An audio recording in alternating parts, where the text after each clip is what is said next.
Hello, everybody. I'm presenting on behalf of Group 2, and we are looking at Sancor Energy, Ethics, Environment, and Strategic Solutions. These are the names of the group members.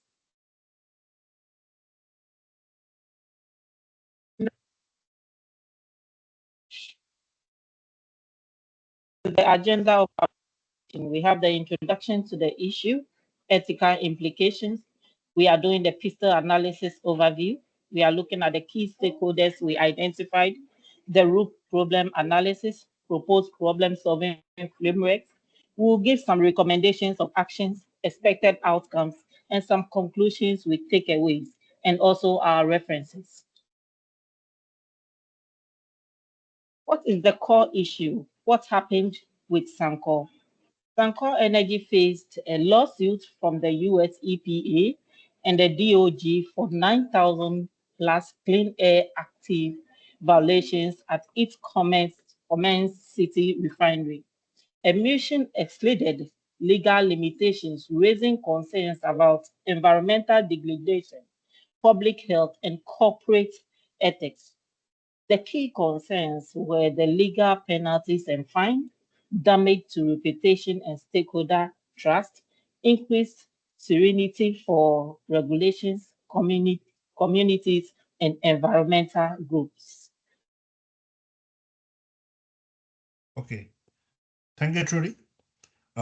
Since I'm sharing the screen, my video is not being displayed in the screen. So I'm going to start with the ethical dimensions. From an ethical perspective, Sankar's actions represent a breach of corporate social responsibility. And not only it has violated the environmental standards, but it has also impacted the vulnerable communities. Failing to meet the sustainability goals raises further concerns about the company's commitment to ethical practices. So we are going to look at the pistol overview of the Sankar and its problem. A pistol analysis helps us understand the external pressures on Sankar. This includes political regulations, economic factors such as energy demand, social concerns like environmental impact, technological advancements in renewable energy, environmental regulations, and legal actions taken against the pollution violations.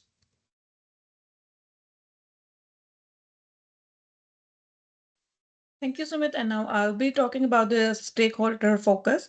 So in Suncor, there are different stakeholder groups involved, including Suncor's management, government regulators, environmental groups, and affected communities and investors. And each group have their different interests and concerns regarding companies' environmental policies and compliance. Next slide, please. So the root problem is the Suncor's prioritizing short-term profits over long-term sustainability. This has led to repeated violation, regulatory scrutiny, and reputational damage. A lack of proactive environment responsibility at the heart of the issue. Now over to Sukh for the upcoming slides.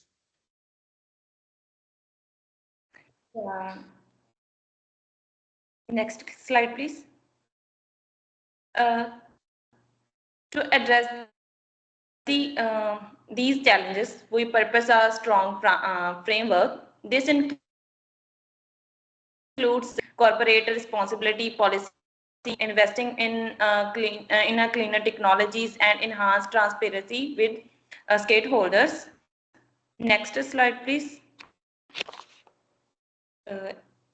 Excuse me. Yeah. Okay.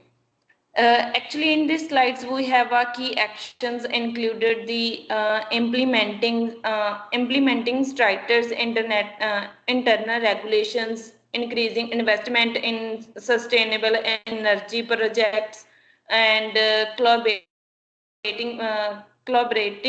with the environmental group of mitigate damage, enhance public reporting and accountability machines. Now, next we'll be presenting the Sandesh.